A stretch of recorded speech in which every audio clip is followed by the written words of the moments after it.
Hello and welcome back everyone to our channel where we explore the latest trends and innovations shaping the world of the supply chain management. Today we are diving into the topic that has been essential to the industry for years, paperwork. More specifically, we will be exploring how supply chain companies are moving toward digital solutions to automate and streamline their processes. It will be a fascinating conversation that touches on efficiency, risk, and what the future of paperless supply chain might look like. So stay tuned as we chat with Wolfgang Lamacher, our partner and expert in supply chain automation. Thank you, Wolfgang, for joining us today. It's always a pleasure. Thank you for inviting me. Okay, thank you. And let's kick off with a big question. Paperwork has long been a staple in supply chain management, but in your experience, what are the biggest inefficiencies caused by relying on manual or paper-based processes? I think that everybody knows the problem. We just had a piece of paper here on the left side. We did something else, and we cannot find that paper which we need, right? It just disappeared, fell down, or whatsoever. So paper is a physical object that needs to be handled carefully, that needs to be carried, needs to be transported, needs to be archived, needs to be copied.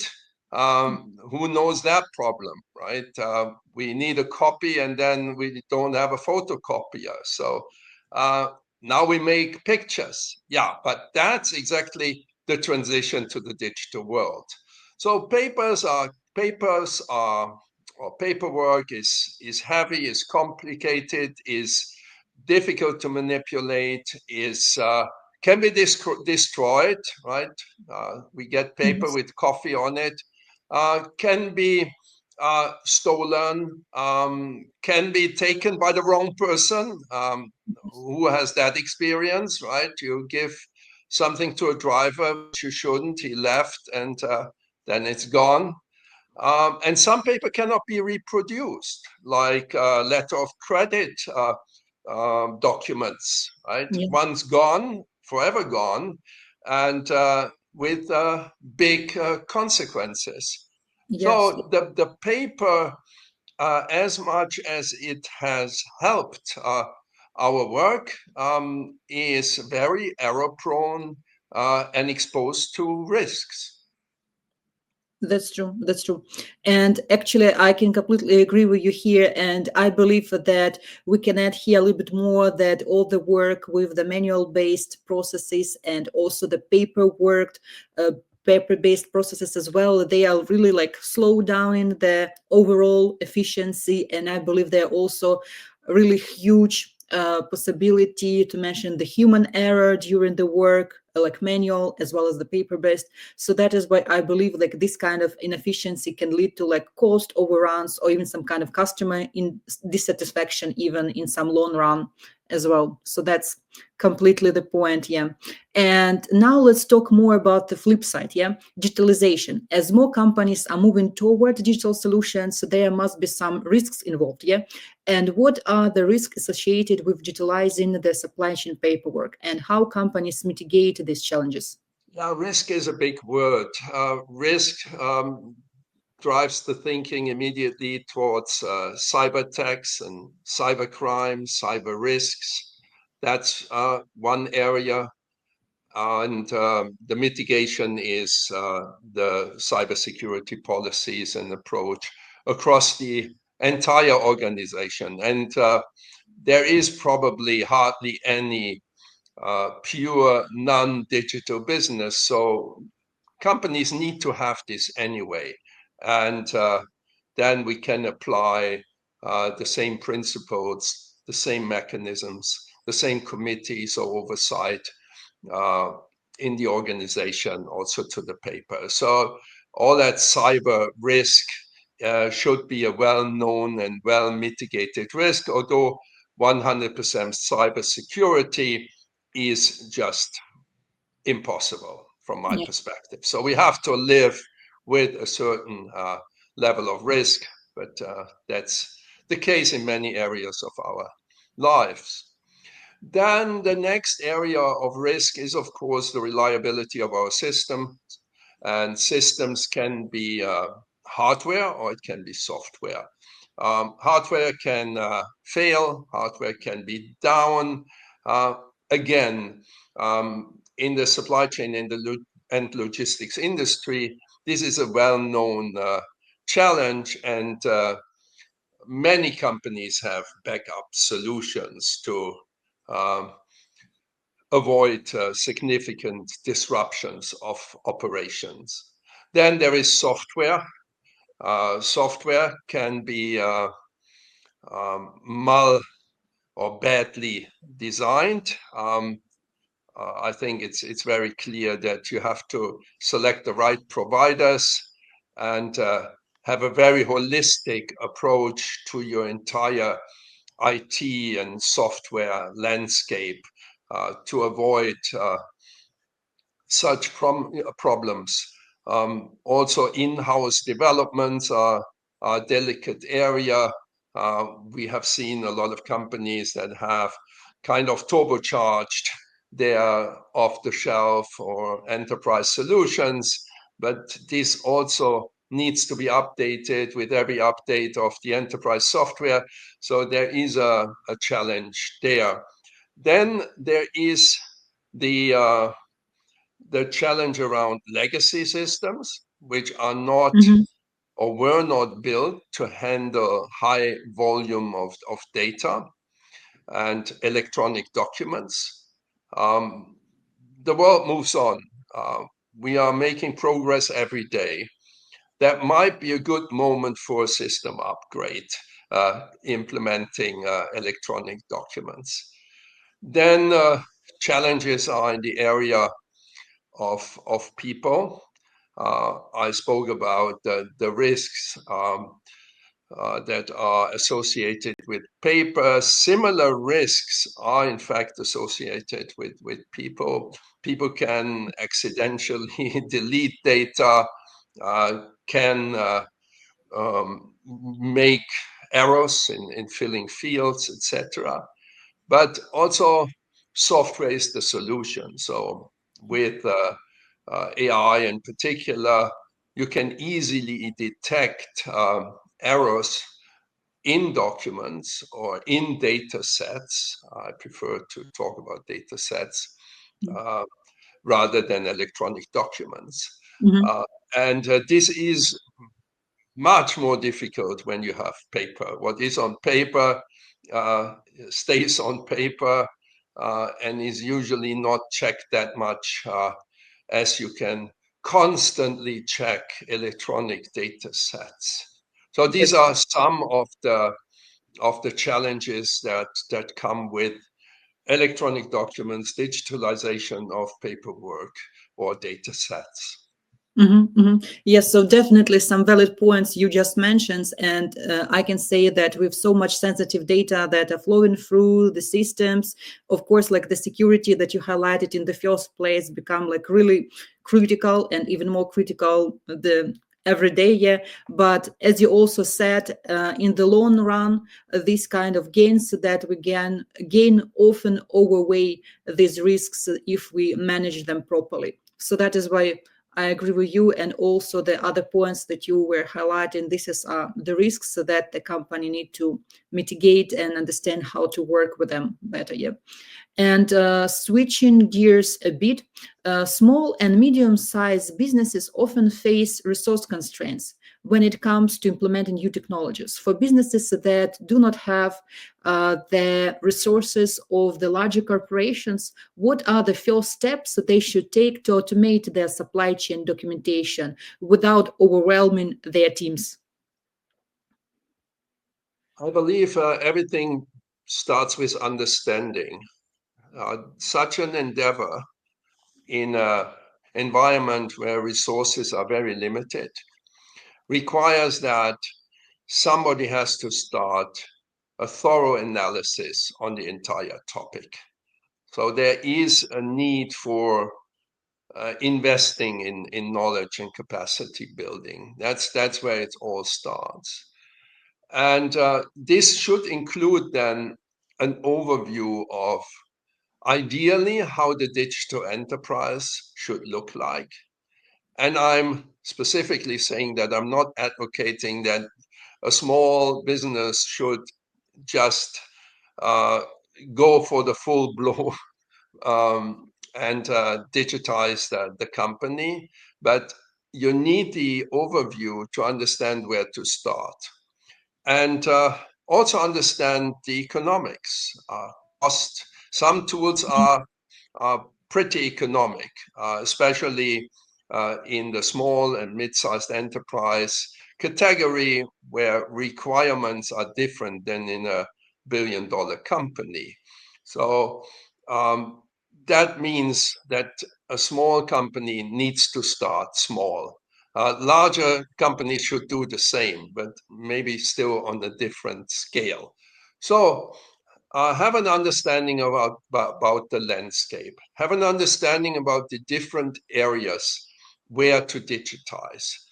Start with something small, for example, invoices. So the back office is an ideal sandbox to take mini steps to get acquainted to what it means. Mhm. Use cloud services. So don't bother with on-site solutions. And pick the solutions that are scalable. So starting small or smalling was an interesting perspective, but starting small doesn't mean staying small. So Yeah. starting small means small steps, very focused initiatives, but choose solutions that are scalable.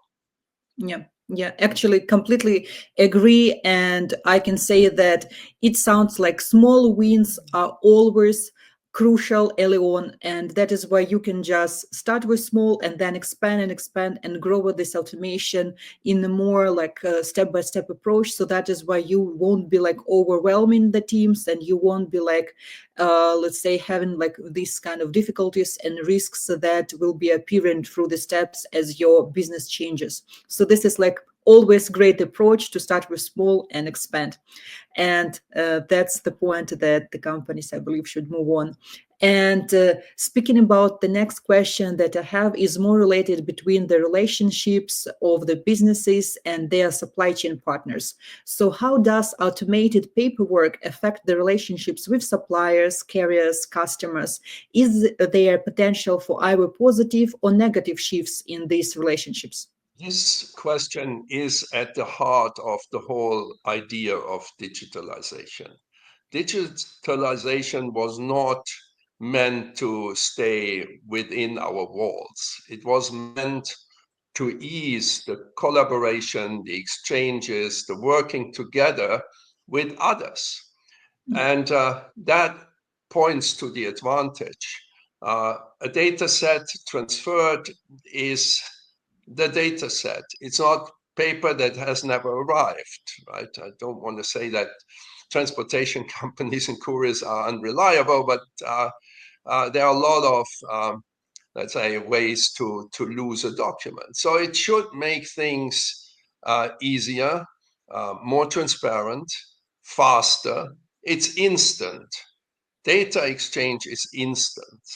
So Yeah. there is always a latency in the paperwork based process. So you don't have that usually with data unless you use batches, but this is more and more a thing of the past. At least that's my assumption. It is more cost effective. Um, what we haven't spoken about so far is that the pulp and paper industry contributes 2% to the greenhouse gas emissions, the industrial greenhouse gas emissions. That's close to what aviation and shipping does. It's Yeah. not exactly there, but it's close. So it is more sustainable. Um, on the flip side, I would say, yeah, some people have made money on intransparency, so that unfortunately goes away. There is still the cyber security risk.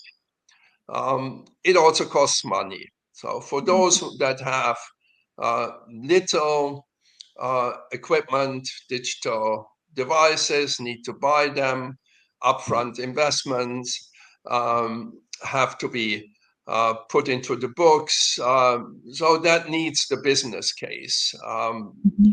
A good accountant, a good analyst can definitely help here. And there is always a solution where there is a challenge. On the downside is also inertia or potential resistance on the user level. Mhm. So there is a leadership challenge. Leadership needs to be aware that this can be seen by employees as a fundamental change of long-standing agreements Yeah. between them and the company. So this needs to be factored in. Uh, there needs to be given comfort, and that comes usually through training and help desk. That's all sounds big in a small company environment, but it just means that somebody needs to know how the system works, needs to be able to explain it, and needs to be there when people are in need for help.